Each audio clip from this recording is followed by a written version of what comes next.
Supernatural Encounters, a 1050-page masterpiece.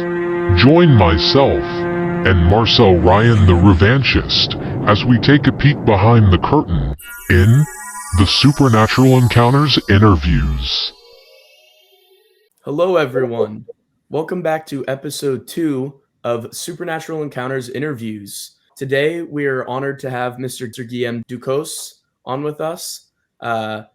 He is the other artist on Supernatural Encounters, and his work is absolutely incredible. So I'm very excited to get to talk about some of his art pieces today. And I am joined, of course, by Marcel with us to conduct the interview. And I'm really excited to get into these pieces for this awesome work. Thank you so much for joining us. My pleasure. Thanks for the invitation. Of course, we're very happy to have you on with us today. And so the first question that we have to ask for you is, when did you become interested in art? As far as I can remember, actually, as any artist, you should ask about this. I said I always drawn. I always had a pencil in hand to draw what I saw. My first the first drawing I remember doing precisely was a reproduction of Wario on Game Boy. That was my first inspirations. So Wario from like the Super Mario series? Yeah. With on Game Boy, so with a little cartridge. Love this character. And then to become more serious about art, comics was a hit, a first hit, especially with Spawn.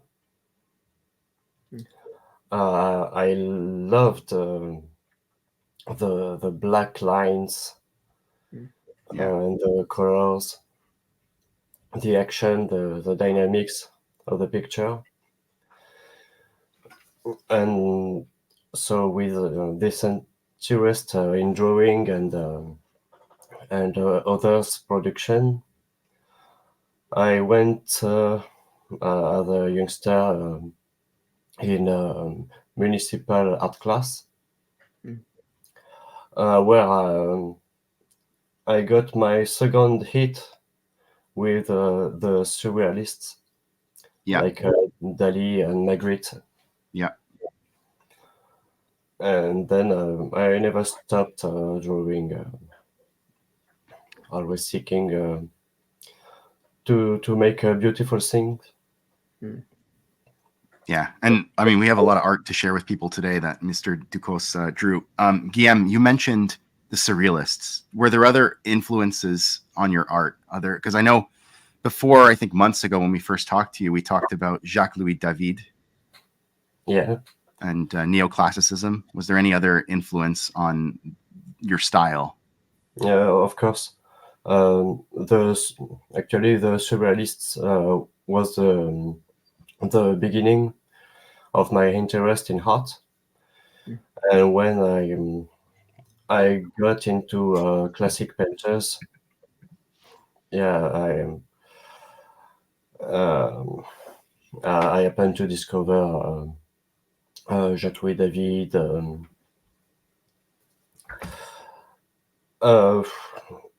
There's so many, even Goya. Yeah, Goya. Yeah. Yeah. The Fleming artist, Werner, for example. So you live in France, right, Mr. Ducos? Yeah. So you're exposed to probably one of the greatest art scenes in the entire world. Have you ever been to the Louvre? Just once, when I was young. So I don't really remember this visit, but I've been struck by the size. Um, that was really impressive to see the amount of work that can be put in one heart. For sure. What you don't realize with only photo. I've heard it said that you can't see everything in the Louvre, even if you had 24 hours to do it. You would need more time. Sure. That's true. If I went today, I took my sketchbook and I spent a week just between the walls to try to comprehend all what I see. Do you take your sketchbook a lot of places with you? I try, but actually I don't have time. Wherever I go, there's always a lot of things to do, and I don't have time to draw as much as I would. So I think earlier you told us that you went to school for art. How did you get into art as a profession? That came long after. We've got this in France, the baccalaureate, when you are 18. Before going to high school. Yeah. So for high school, I went into a school to learn 3D and computer graphics. Yeah. And what I learned there, I don't like working on 3D and this kind of thing. But I discovered my graphic tablet. So that's how I knew I loved to paint on my personal computer. What programs do you use? Painter. Painter? I did with Photoshop. Yeah. That's pretty much everyone.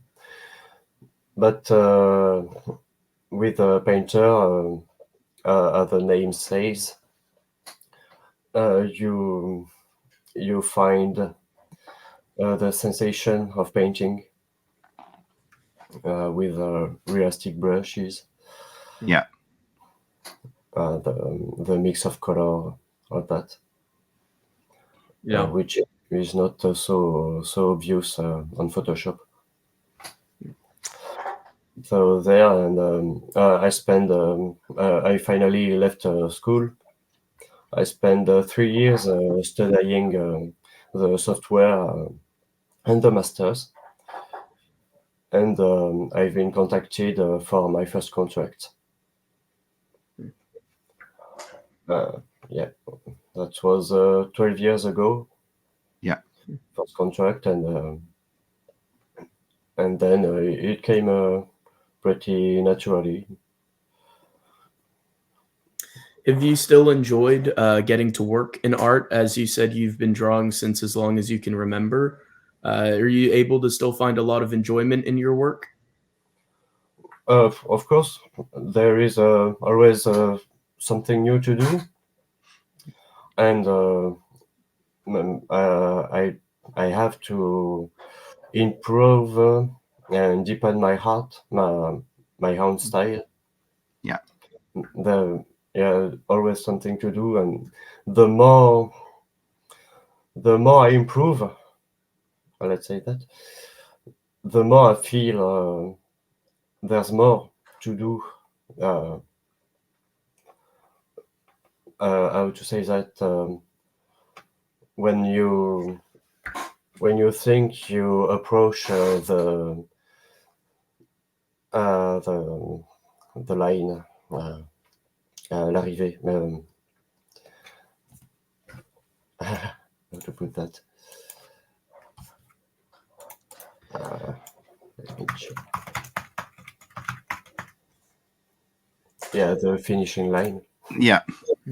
It seems to go away Mm. a little furthest every time. So yes, I enjoy the challenge, and every time something I say last time, every time I finish an art piece, I feel it's bad. Really? I should have done better. So you're a perfectionist. Yeah. So I say to myself, okay, that's not the art of the century. The next one will be better, and so on. So you motivate yourself to keep getting better with each art piece. Yeah. Keep that in mind, and it's not exactly a decision. It's some kind of fatality. I Yeah, of am course. determined to go more and more deep in my art.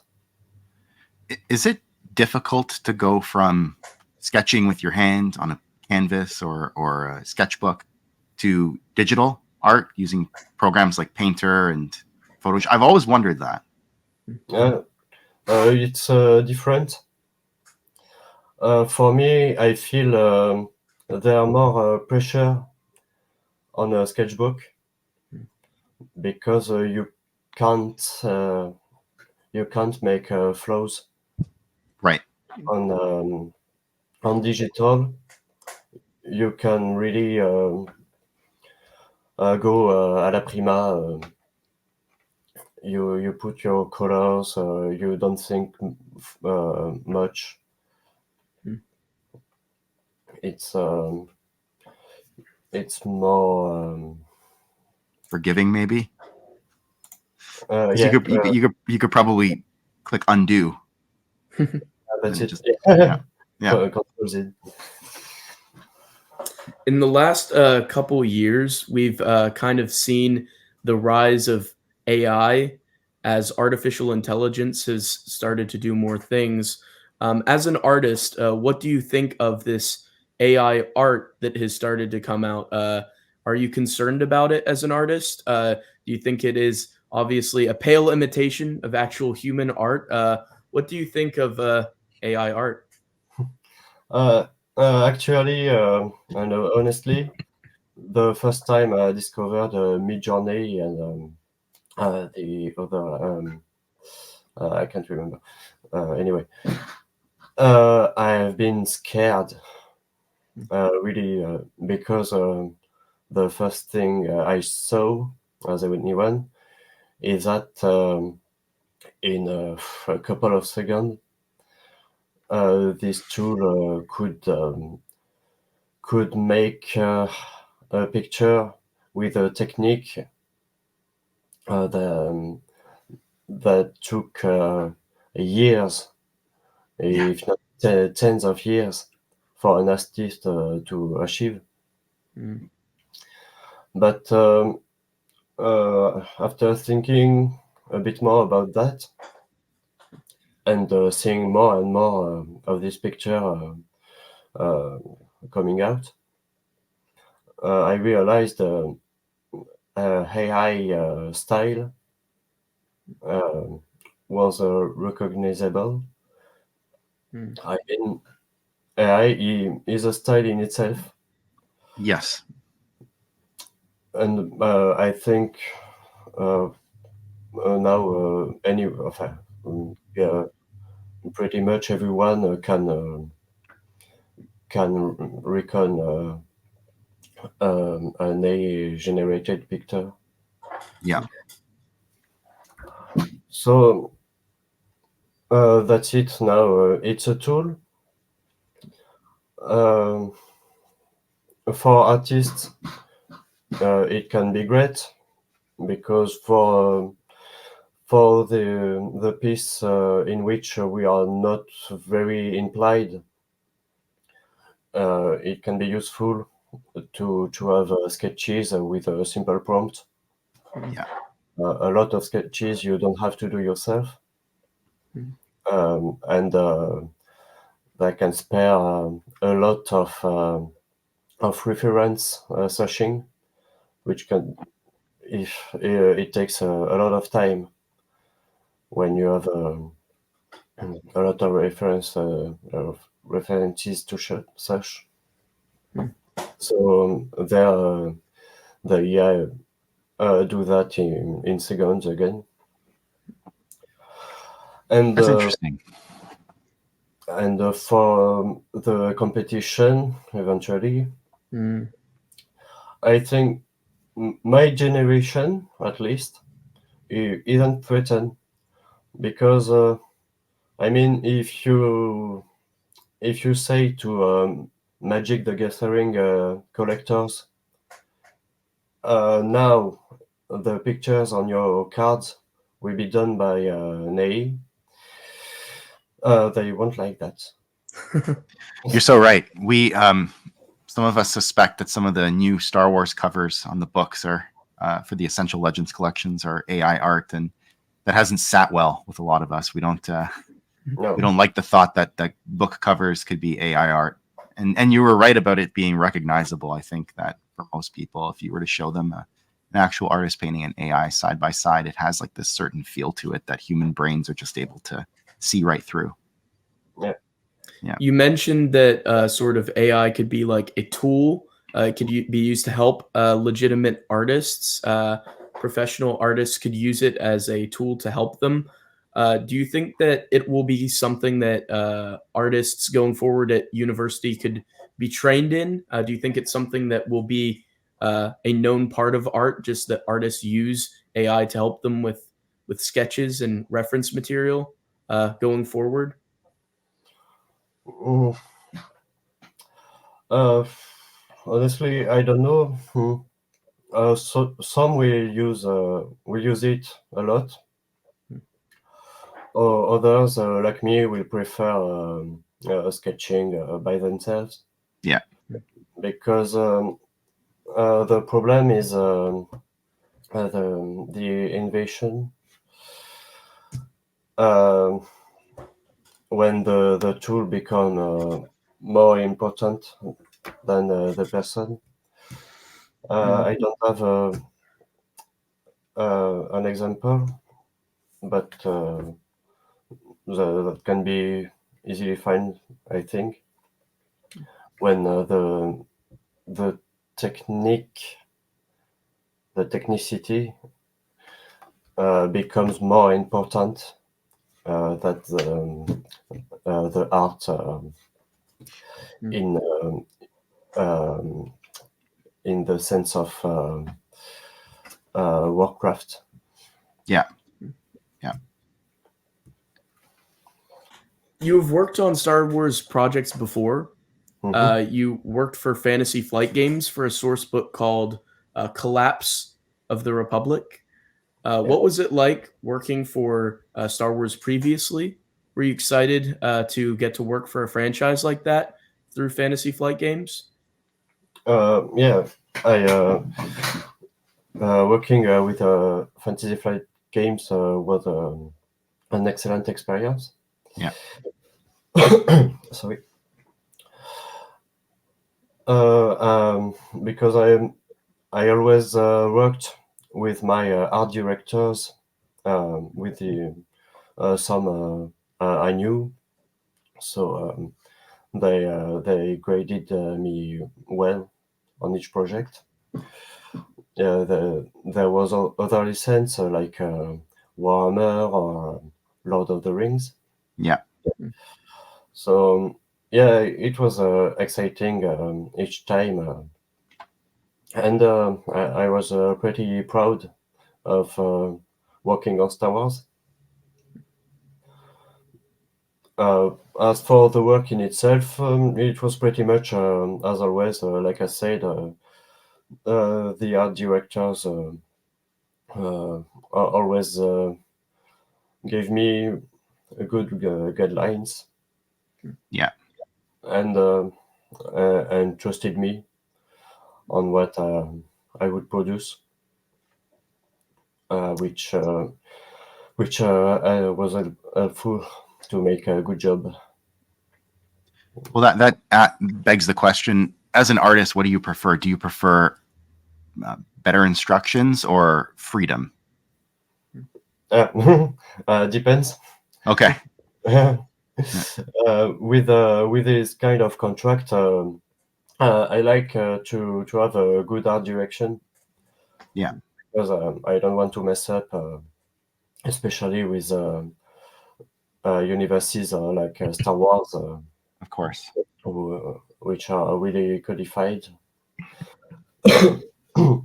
But when I do take commissions for individuals or obviously personal project, I don't want no art direction if possible, because I've got a lot to share, to give, and I don't like to be restrained. Of course. That makes sense. Are you a Star Wars fan? Would you consider yourself a Star Wars fan? No, No. unfortunately. But what I learned working with Joe, especially, was the oneness of the Star Wars universe. Before I worked with him, even when I started, when I worked with Fantasy Flight,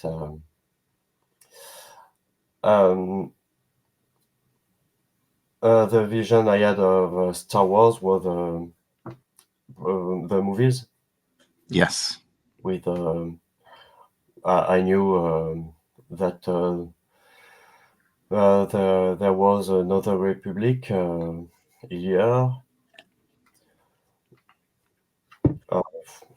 I know there were some background, but not at all Lucas put in it. Of course. And everybody else who contributed to it as well, right? There was so many other authors and artists and creatives who contributed to this expanded universe over the years. I'm sure you had no idea that existed when you were asked to work on these projects. Not at all. Yeah. So were you excited then when Joe asked you to work on the project for Supernatural Encounters? Were you excited to work for Star Wars again? Absolutely. Especially because Joe had this communicative passion, which I felt from the first email. Yeah. We never speak together, but I've been aware from the start that he was fond of it. If there is a Star Wars fan, that's certainly him. Yes. Yeah. Let me ask you. I guess that sort of leads to the next question: is what did he tell you when he first approached you? Like, what was his pitch? Nothing much really.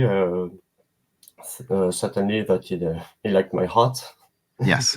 Oh, he should not be there. And that he needed illustrations for his book. Nothing much. Did he tell you anything about the book itself or what it was about? Uh, no, I don't even remember. Sure. There was really a little about the project. Yeah. Just that he needed the picture, and honestly, I discovered the sum of work when I received the book. Which is By the behind way, you there. I never wrote him to thank him for the book. So uh, as I supposed, and I suppose he will be watching this. Thanks a lot, Joe. And that book, that specific book, I believe that is the hardcover contributor copy.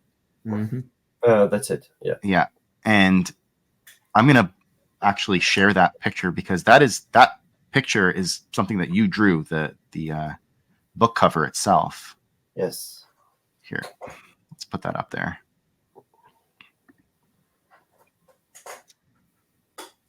See if I can make that even bigger. There we go. So we have, well, I'll tell you, we have Typhagem here with the four crystals that he's holding, and then Wutsek is one of the celestials, and then we have Typhagem's ship up there, the Nil Aphorus. What instructions did he give you for a picture like this? This is, first of all, this is fantastic. It's just incredible. It's I'm not surprised that it's a cover of the book. But what do you remember? What the instructions were, very broadly? Yeah, this one came late, a month after we finished the interior, and Joe came back to me because he was preparing this edition, I guess. Yeah. And this time the description was pretty precise compared to the others. So he gave me all the elements. So we would say beaten.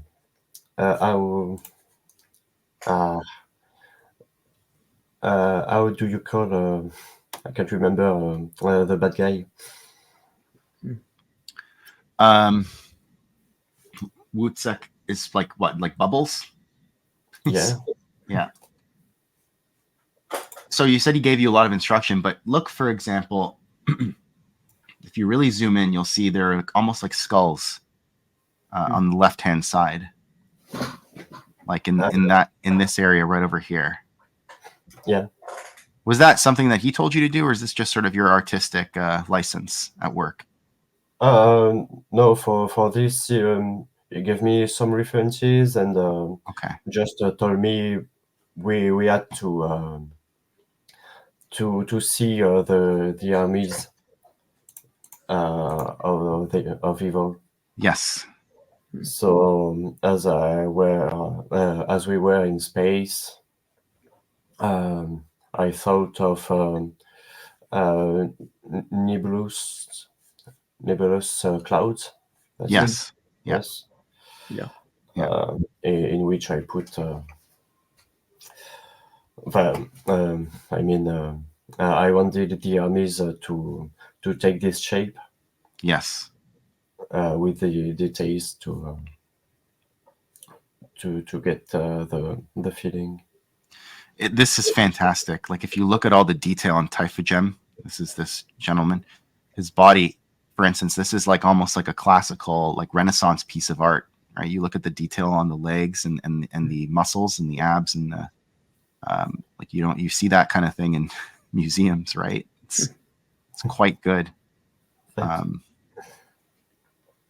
Yeah, I mean, some of the editors who worked on editing the Supernatural Encounters project, I asked a few of them like some of their favorite art pieces from the work, and several of them pointed here to this art piece is their favorite from the work. So it's definitely been very well received by the fandom. This one, it's definitely a favorite. Excellent. Yes. Yeah. I would say so. This is actually, did I not say, Brennan, to you that in one of your videos, this was like my favorite cover out of all of them? I think you did. Yeah. Yeah, it really is. It's just, if you want to know what this book is about, look no further than this cover. It's, gods and demigods and titans battling for control of the galaxy. Yeah. I will stop sharing. Okay. So how long did a piece like that take? How long did the artwork for the individual pieces for Supernatural Encounters take? Was it longer than something that you would do for, say, a commission or for Fantasy Flight Games, or was it about the same? How long did these art pieces take for you to do? I shouldn't say that, but I spend more time on this project than any other. I mean, to take basic things, I try to have an amount of time that match my prices, but there I have to do more. I wanted to go as perfect as I could. Yeah. So I didn't count there. I just did the job as well as I could, and I'm pretty happy with the result. So yeah, I think except the all the pieces are pretty complicated actually because of the lot of characters, like the scene with the dragons, the battle under the sea, Yes.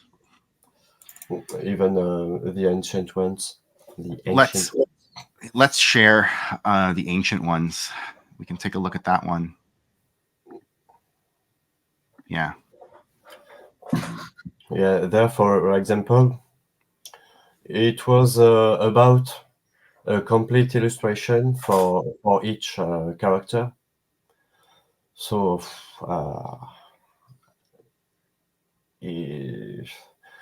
this one should have taken about 20 hours, something like that.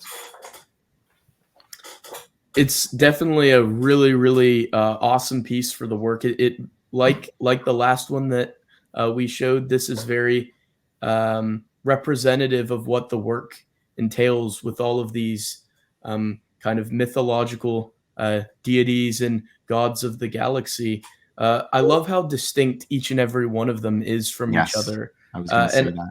I wondered, do you have a favorite of the guys here? Which one fascinated you the most to work on?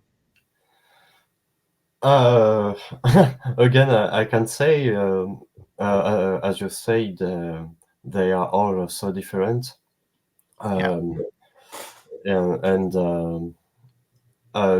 Joe's descriptions and my feeling about them were that they had to be interesting,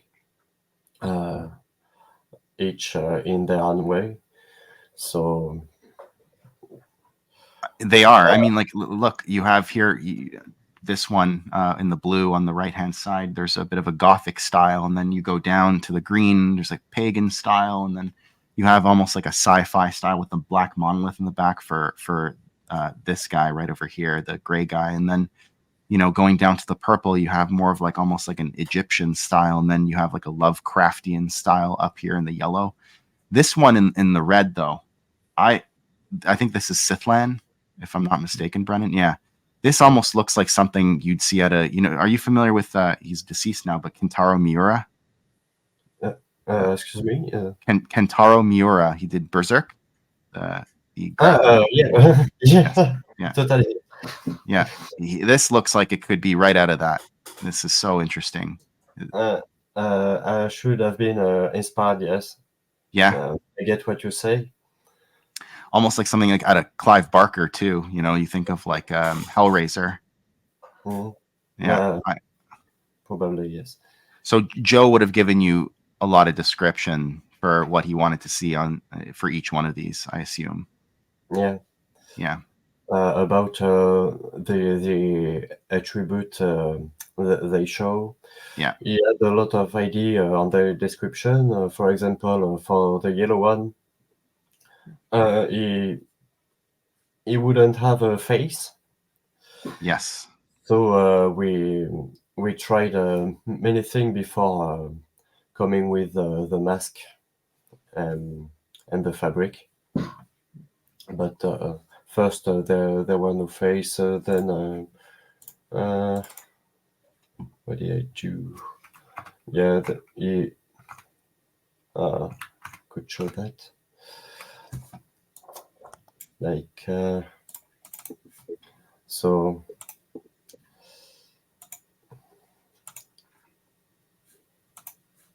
Here, I can stop sharing too if you're going to share something.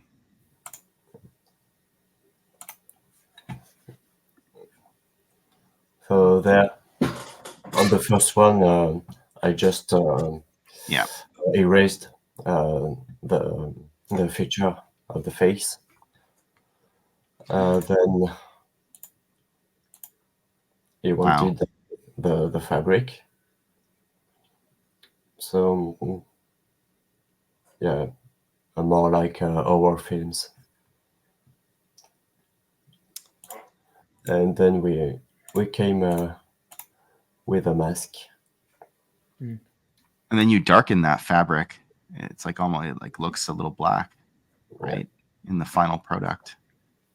That's so cool. When you were working on this piece, would you work on each of these characters one at a time, or kind of do an overall basic design for each of these characters and then just add more details to all of them sort of at the same time? Or did you like really work on one and then another and so on like that? So for presenting that to Joe, he had always the whole double page. Yeah. For me, intellectually, I was on one character at a time. That's not something you can take as a whole when working on it.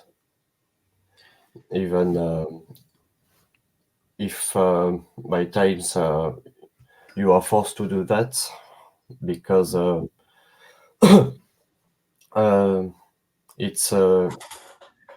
it's an art in itself. Of course. Things got to be balanced. I'm going to share another one we can talk about too.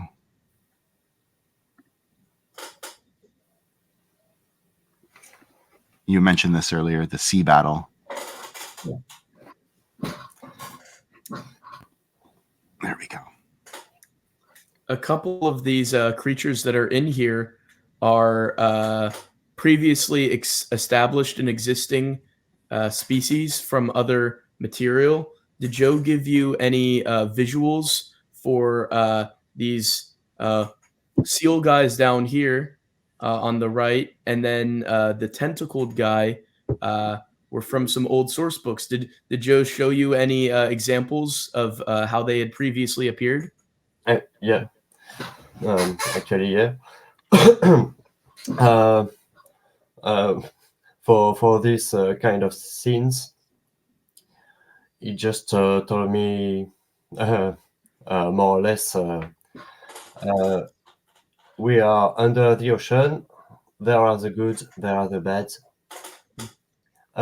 Here are their face, and make me a fight with it. Yeah.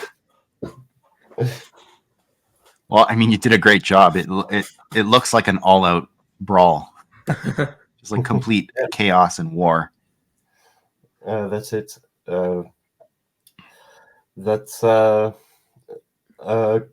compositions I like to do. I love to do with many things everywhere, and I try to make it as clear as possible.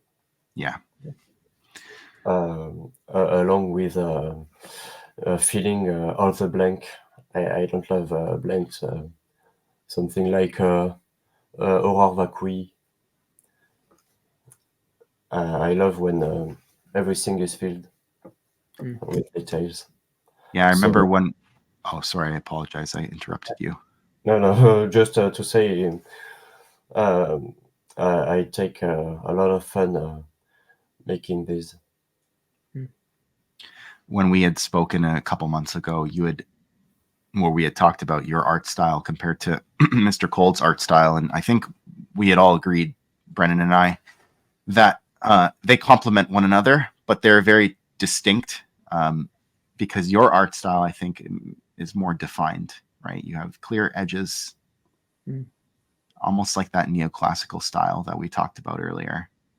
Whereas I think Mr. Cold, his art style, I mean, I'm not an artist, so I'm using probably very pedestrian terms, but like his art style is a bit more surreal, blurred. And yours is very, you have, definite lines throughout. These pieces are also very vibrant in their colors. Yes. As opposed to Mr. Cold's utilize more shadows and darkness, and these have more distinct bright colors to them. For instance, I'm going to share another one. Yeah. Yes. This is the famous Battle of Endor, or Lesser Tana, as it was then called. Very This vibrant. is definitely one of my favorite pieces as well. And once again, were there some more specific instructions from Joe on these ones? Because some of the entities that are here were pre-existing and are recognizable here for who they are previously. So did you have more instruction on some of these characters to make them recognizable? Not really. For this one, I made a lot of search by myself, especially from the old cartoon. The Ewoks cartoon, yeah. Which helped me a lot. You could say that the Ewoks cartoon grew up with this picture. These four, the Sun King, the was it like the Autumn Queen, all these four characters over here were pre-established characters in the Ewoks cartoon. I love this one right over here, the purple woman. Yeah. Or it's not a woman, actually. It's a guy. It's the Night Herald, I think. Yep. Yeah. I love that the center of the art piece, amongst all of these strange and sometimes terrifying looking beings, at the center of it is just one little Ewok looking like a teddy bear there in the middle, like he's way in over his head. I really like the focus on the Ewok there in the middle. One of my favorite art pieces for sure. Actually, that was when I've got the first description from Joe. I just saw that the light on the Ewok that tried to take the staff, and yeah, it's like just built around it. Yes, very much so. It ties the picture together. Because that's almost all I wanted to put. I mean, if we reframed just on the Ewok, that was what I wanted to. That's it. Right here. Yeah. That the how to say that it's a picture in itself. Yes. Very much so. I have a art piece that I would like to show. I have it as it appeared on the on one of the covers that was available. That is the Star Dragons piece with all of the dragons that you mentioned earlier. It's not loading yet, but once it does, I'd like to get that up here. That might be my favorite art piece in the entire work Really? for Supernatural Encounters. I always love that one. It's my favorite cover. I have it on a shelf over there, and I just really love this one. So I've got it now. I'll put that up here. So uh, tell me a bit about this piece. What was the vision with this one? Um, on this one, again, the description was good dragons against evil ones. Some references and I made the composition on my own. What I wanted to put here is the domination of the evil ones, but I wanted the viewer to feel that they will be crushed by the good ones coming up from the light and the above. So is that why the perspective of the bad ones is sort of like almost above them, like raining down on them? That's it. Yeah. Yeah, that makes so much sense. Yeah. I love too that there's detail between the dragons. Like this guy here on the left is very different in a lot of ways than the one in the middle, or even the ones down on the right. They're all distinct from each other. So cool. I love the detail on all of these dragons, and you feel that you're high in the air with all of the clouds, Yeah. And some of these maybe perhaps cliffs over here. Absolutely love this one.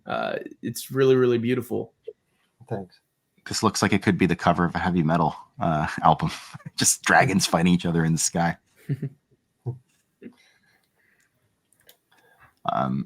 Actually, now I'm starting to get a sense of what you said earlier, how you like to draw these big pieces where there's different figures on the page just fighting one another.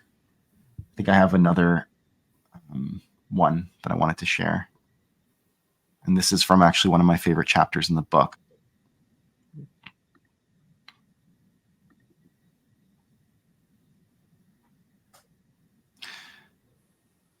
This one,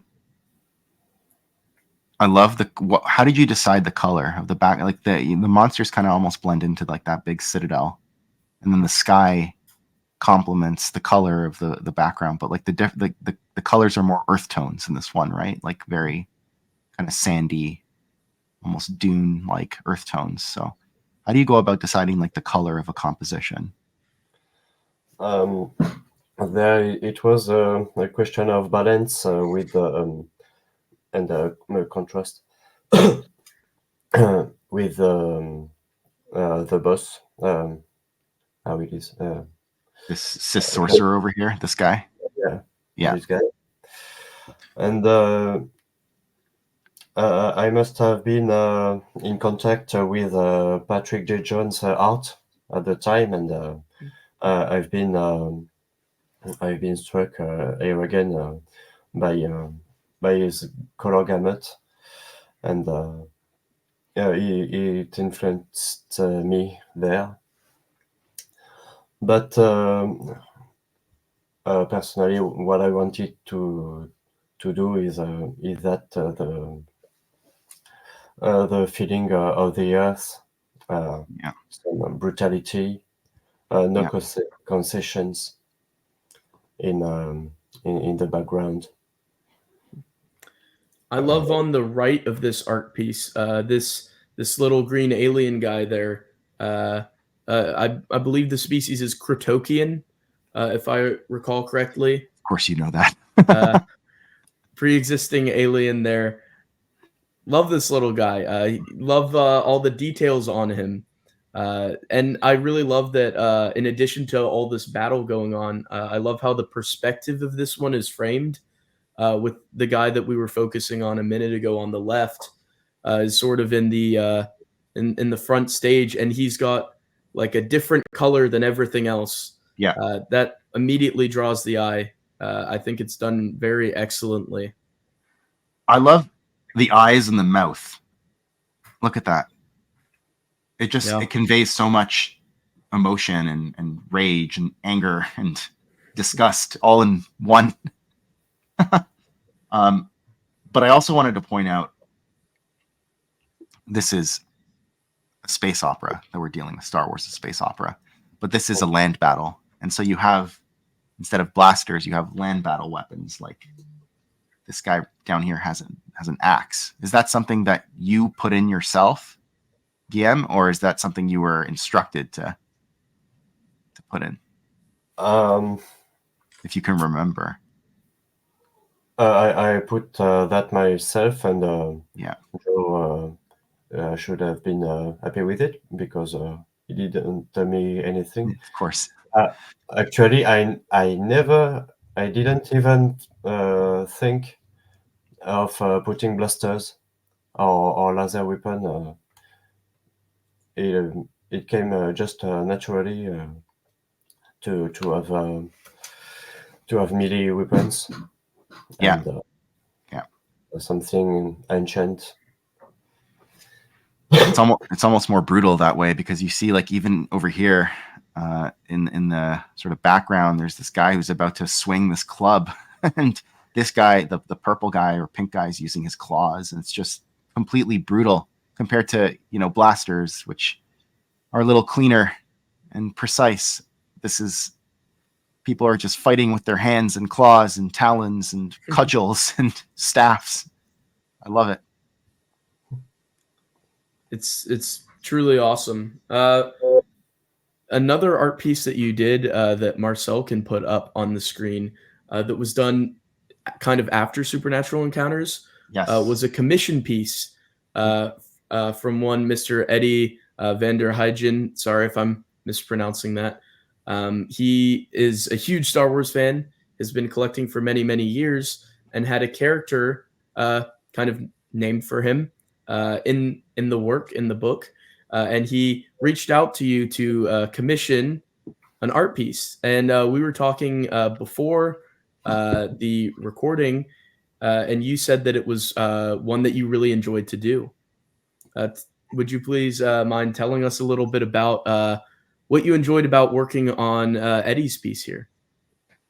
That's what I said earlier about freedom, because Eddie himself wanted a piece from me, but didn't have an idea for describing his character or the scene. So he just gave me the page of the book and told me, do whatever you like. And again, it came totally naturally. I saw exactly the scene. I took some liberty with a magical effect. Yeah, but looks great. Looks great. Yeah, it wasn't necessary, but it make a nice light in the picture. So why not? And it describes an action. Otherwise, we just have any work with an end raised, which doesn't mean a lot. So yeah, and you've got the portal in the background in the sky, which is breathing in the demons. I love that the Ewoks who are in the background are very distinct from each other. They all look very different. The one on the right is sort of an older looking gentleman, sort of distinguished. Yeah. The one on the left looks quite young, and I really love the differences between the Ewoks, even their facial features. Is it kind of hard to create differences to non-human characters, to their expressions? Because for me as a non-artist, I can imagine that it might be sort of challenging to convey emotion on a face that is distinctly non-human. When you have the good reference and you study your subject, you you understand the anatomy, even if for imaginary characters. And so yes, Adder, Adder, Yeah, is Adderhive the Gem. yeah, Yeah. is pretty basic Ewok. The as you said, the other had to be distinctive. So again, it comes pretty naturally. I don't think in terms of what would it would like look like when it's finished. Just their personality. Why are they here? It's described in the book. They help Ada to reach the portal. Yeah. Yeah, so you think of their motivation because maybe they like him, maybe they know how important it is, and you make your story in your head, That's awesome. and you come with your characters in your picture at the end of it.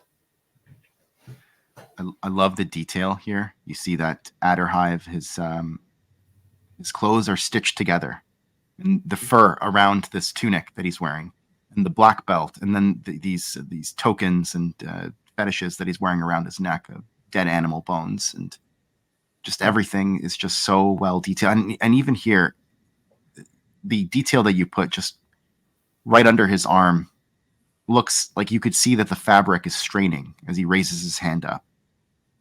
Just that sense of movement and realism and tension that it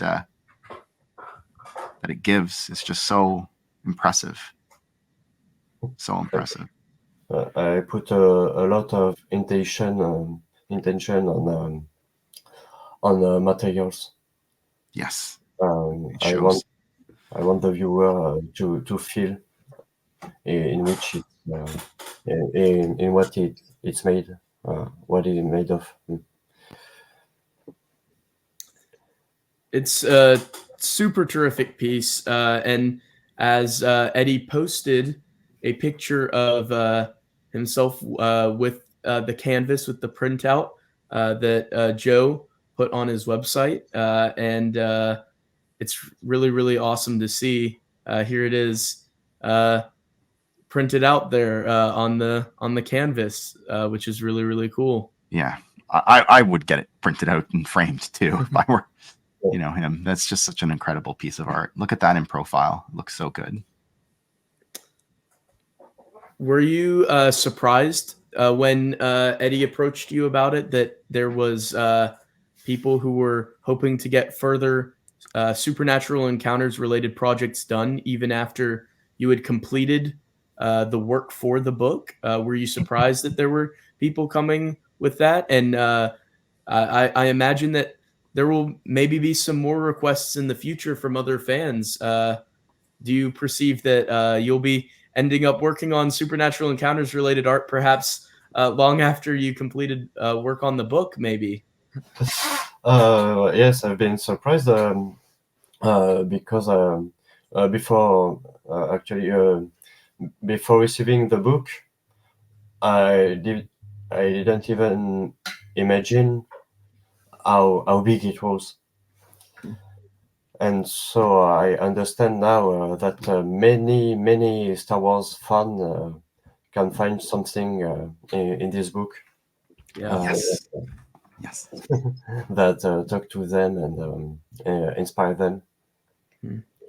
So yes, pretty surprised by Eddie's request, but happy, actually happy because the work on supernatural encounters was awesome. So getting back to it, was a good thing for me. There's And actually, as said, Joe told me one day, if I won the lottery, I would have each and every scene illustrated by you. So I hope Joe is trying his chance on lottery, because I'd love to illustrate all the book phrase by phrase. that would be epic, but would probably take you years too. Yeah, certainly. There are two others that we can share. Now this one is really interesting. Yes. This is a statue. Well, it's from a subchapter or chapter heading called "The Sinister Statue of Corman Lau," and this is supposed to be representative of the Father of Shadows, Nakash, I think, or somewhat representative. But curious, we can talk about the individual components of this work, but the leonine face, the serpent for the head, sort of coiled around the body itself, the dual-bladed staff that he's holding, and then but this temple below, right? And So much detail. Yeah, the entire planet is one big temple. And the pillars here. What inspired you with this particular piece of art? Because it's quite dark. It's a dark image. So for this one, I went back to my feelings of I just when I was younger, when I discovered comics, and I had a bad time in my life where all my drawings were like that. So I get back to it, pretty schizophrenic, but it made me do this. That's for the style and the feelings. And for the other inspirations, I took the bad vision we can have of masonry, cult of Baal, Yes. this kind of things. Yeah. So you mentioned the cult of Baal, Freemasonry. Definitely kind of like evokes a pagan image, but I'm curious about this key in the hand. Was that I guess that came with the instructions? So If you not remember. really. Okay. I don't remember how I put it. No, I came with references of Baal,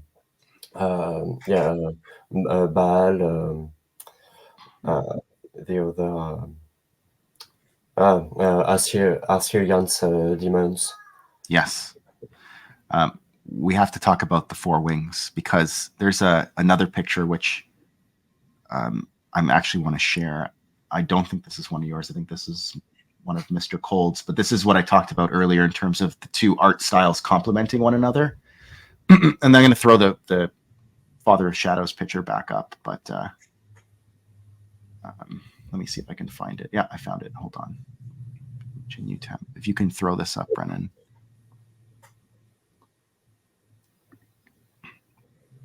So you see the four wings here. right? Just wanted to show that for reference. Okay, now going back to the other picture. The four wings. It's a fallen angel type of image, right? I just thought that piece was so intentional and so cool to see the parallel. Not intentional. It wasn't intentional? No, it isn't connected to the reference. Oh, okay. Sorry. No, it's okay. I'm just reading into it then. It ended up being a perfect mirror in the end. Yeah, so that's good. Maybe it was asked by Joe. Yeah. Actually. And again, the colors on this one. Purples, reds, shadow. Yeah. I love them. Yeah. Amazing. Here's another one actually that I thought, like, if you want to talk about color contrast. Yes. I think you did this one, right, Guillaume? Yeah. Yeah. I love you're the Ewok specialist, so you got to do all the Ewok pictures. This is from it's from Supernatural Encounters, but it's Sindel Tuwani from the Ewok movies, and I believe that's Wicket from Return of the Jedi and the Ewok movies, and then that's her family kind of looking over her as she puts flowers on their graves. And you also have in the background there another character who had been deceased, who was part of those movies with, I believe it's Noah was his name, leaning against the tree back there in the background. Yeah. Was it hard to do the sort of ethereal kind of glow of the ghosts? They're kind of see-through, but also present there, because I imagine that would be hard to do. But I have no artistic talent whatsoever, so perhaps I do not understand kind of what would be difficult. But that looks very difficult to me, and it's been done so very well. Was that hard to do? It's depends. A bit. There's some challenges in that because indeed you have to give them shape.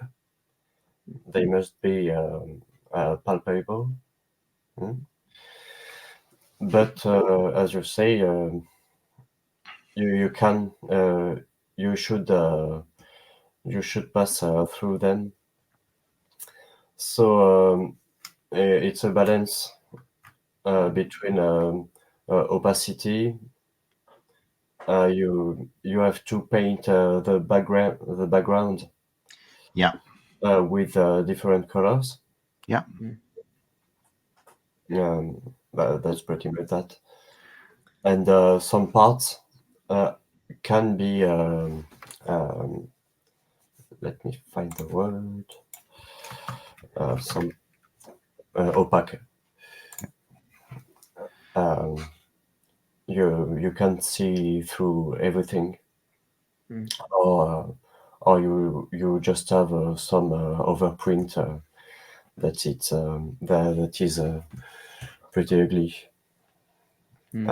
For example, the character in the background, the ghost,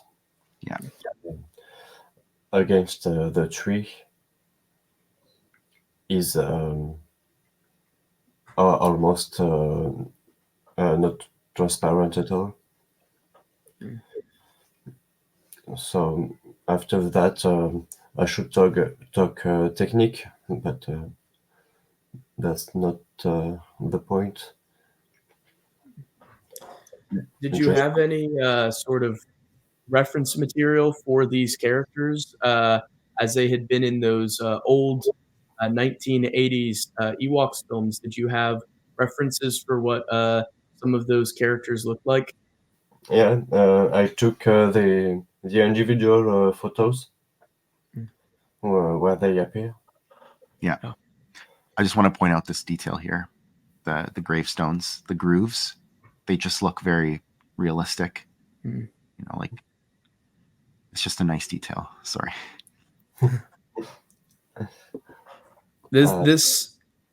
Sorry. No, just to say pretty fun to gather the characters.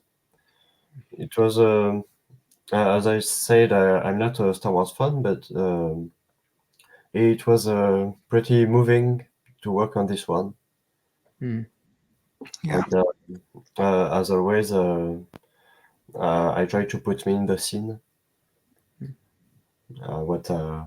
What I feel. I was at the place of the Ewok. If I was directly in it. Yeah. Yeah, I mean, this piece in particular, I mean, regardless of what your belief system is, I think we all would like the idea of our departed loved ones watching over us, right? And it's just really nice to see that. As a big fan of those original movies, it's quite a tragedy in the second one when Sindel, the girl with the flowers, loses her family, loses her loved ones. So as a big fan of those movies, this was an instantly recognizable art piece, who these characters were. And it's definitely very poignant, very emotional, very moving. I really liked what you said about how if you were sort of in the art piece, you would be in the role of the Ewok there, because that's perfect. He's like a kind observer who's kind of watching. That's a really great place for kind of our perspective to be kind of through his eyes.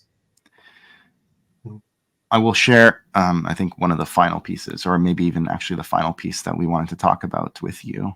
And perhaps we saved the most interesting for last, because this looks like one of those triptych Renaissance type pictures where you have like a cosmology, like a worldview. Yes, this one. So, tell us a bit about this one. Yeah, that was totally the point. Reminding the Renaissance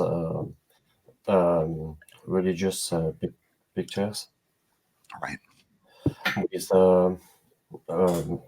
exactly that, the divinity, the saints.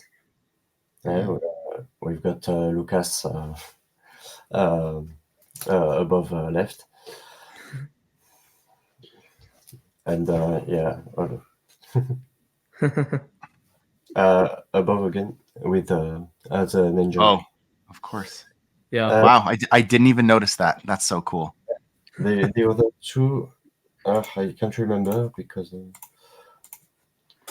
Well, have, this one on the right, this looks like almost like how a biblical angel is described in I want to say Book of Ezekiel. Yeah. Yeah. That's it. Yeah. I love how in this one there seems to be so many like different styles. All of these little intricate, all of the details are some of them so different from each other. Like on the right, the character there who's the Bedlam spirit looks straight out of the comic. He looks very in that style, and then some of the others are very, as you were saying, sort of Renaissance era art with just beautiful style, detail, just very flowy, very natural, very vibrant. And then you have these planets with faces, and Mr. George Lucas up there on the top left. There's just so much about this. It's a lot to unpack. And then it's sort of the bottom. You have the style of the show, the Clone Wars, where this character sort of comes from. You can kind of see that there as well. The father. Yeah. And then Splendid App right underneath. Yeah. There's so much going on in this piece. Yeah, we have Telotny over here, the daughter, Cole Dandasine. This is Horless, I believe. Woodsec is up here. The Father, Splendid App. I think those are the only ones I'm able to name. I'm curious though about these two faces on the planets. Were they based on someone or some people in particular? Yes. So, oh, top right. I have the description under the eyes. Just have to find who they are. Okay. Son and grandsons are the planets. And it's not in the original description. Okay. It came after. So because there are leaf brackets. Right. And Hamilton, Ed Hamilton. Edmund Hamilton. Yeah. That's it. Yes. Wow. That's Okay. so cool. Amazing. So here you have this kind of complete cosmology of Star Wars, right? So yeah. So now that we've looked at all of them, I have to ask: do you have a favorite piece that you did for Supernatural Encounters? So there are a lot I like. My favorite would be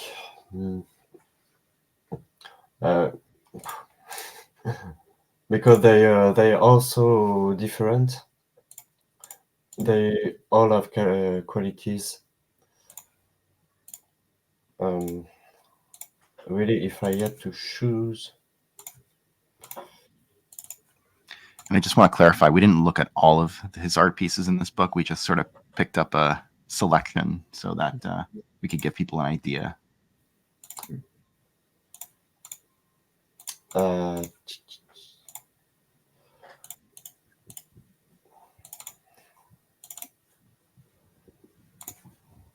Excuse me. No, please take your time. Maybe I'll say what my favorite of your pieces is. It's probably the Immortal Gods of the Sith, the Ancient Ones. That's, I think, probably my favorite. How about you, Brennan? Well, Mr. Ducos, I already sort of alluded to. I love the Battle of the Dragons piece. Right. The colors, everything about that has always spoken to me. But perhaps on an emotional level, my favorite is the scene with the Ewoks and Sindel down on Endor with the departed family members.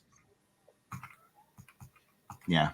So as an artist, I think my best work is still the cover, because the narration is clear. The composition is pretty balanced. So that's it. Yeah. And I love the work on the bad guy. With as you say, the details of anatomy and just little details like on the thighs.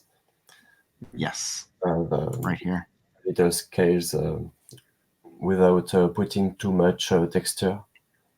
Yeah. They really do stand out. There's like a 3D quality to them. Yeah.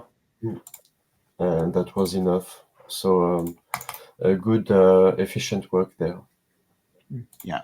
This is my favorite cover. But yeah, I think my favorite piece that you did is the Immortal Gods. I just think it's so distinctive and unique, and I would love to have it on a wall somewhere someday. As yeah, go ahead. As you sort of alluded to earlier, you perhaps didn't know how big of a deal this was to many of us Star Wars fans, like me and Marcel. So many of us are very captivated by the work, the story, the art. So I think from kind of all of us, I want to thank you for all of your hard work and dedication on these art pieces, because you did a really phenomenal job. All of them are just really amazing, and I'd really love to perhaps get my copy signed by you one day if such an opportunity ever arose. or get some printouts to have signed and put up on a wall, because they're truly very, very good. So thank you very much for your work on the project. My great pleasure. Really. Before we wrap up, actually, I had a couple questions that I was thinking about throughout, and if I can ask now. We never even asked you what are you into? Like, what fandoms or IPs inspire you, or stories, or that kind of thing, right? Like, what do you like? There's a lot. I'm somewhat eclectic, but if I had to choose, I am in brutal fantasy, like what you see in Verhoeven, like Robocop, Starship Trooper, on my cult movie. And in animation, for example, there is the work of Tartakovsky, Samurai Jack, and lately Primal. Where he is at the top of this art. So that's it. If I have to accompany that with books, it would be with Moorcock literature. Moorcock, sorry. Like Coram and Eldritch. Elric. The dragon. Elric of Melniboné. Sorry. Elric, yes. So they are my inspirations are pretty dark, which doesn't prevent me from seeking beauty in everything I do. As you can see, my art is colorful, finally. And I like that. You mentioned Tartakovsky, and he has some somewhat colorful style as well. Have you ever seen the Clone Wars show that he did, the micro series?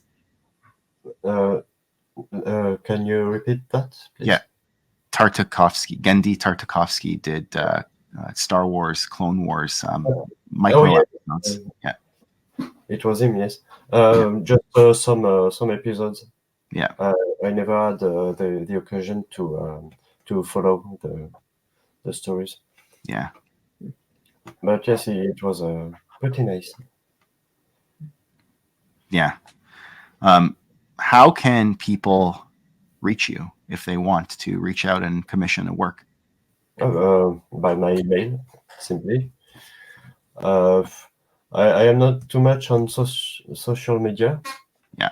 Because it takes a lot of time, and what I like to do is work, and communication is very it's a choir. Sorry, a show. So maybe what we can do is we can put your email address in the description of the video, Brennan, so that people can reach out if they would like to commission Mr. Ducos for a piece of art. I believe you also have pages on DeviantArt, I think, if I recall correctly. DeviantArt, yes. I can link some of those in the description too, if you would like. Yeah, totally. It's where all my art is. So it's not a portfolio. So there is good and there is less good. Otherwise, I've got a Twitter too, even if, like I said, I don't communicate a lot. But it's here. And is there any upcoming work that is coming out for you, or any upcoming projects that you'd like to talk about, or that you can talk about, I should say? Not immediately, but I've been hired on a big project on a tabletop game. It should be three boxes with dozens of illustrations. Wow. So it's in French to start with. If it encounters success, obviously it will be translated. But we will see by the end of the year. The production should be done around this.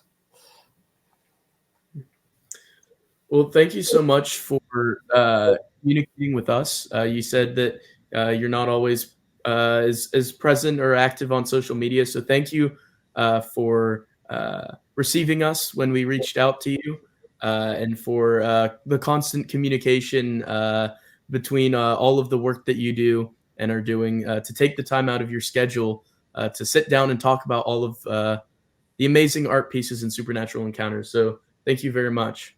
Merci beaucoup, Monsieur Ducos. Thank you. It was a great experience for me. And again, my pleasure. Well, we definitely appreciate it. Thanks. Me too. And with that said, we're probably going to end the interview. So thank you to all the viewers for watching as well.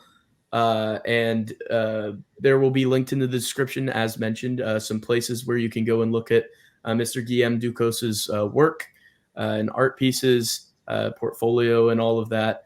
So definitely go do that, because not only are his Supernatural Encounters works very good, I've seen a lot of his other work, and they're also excellent. So I definitely recommend checking it out in the description if you are so inclined. So with that said, we will see you guys next time.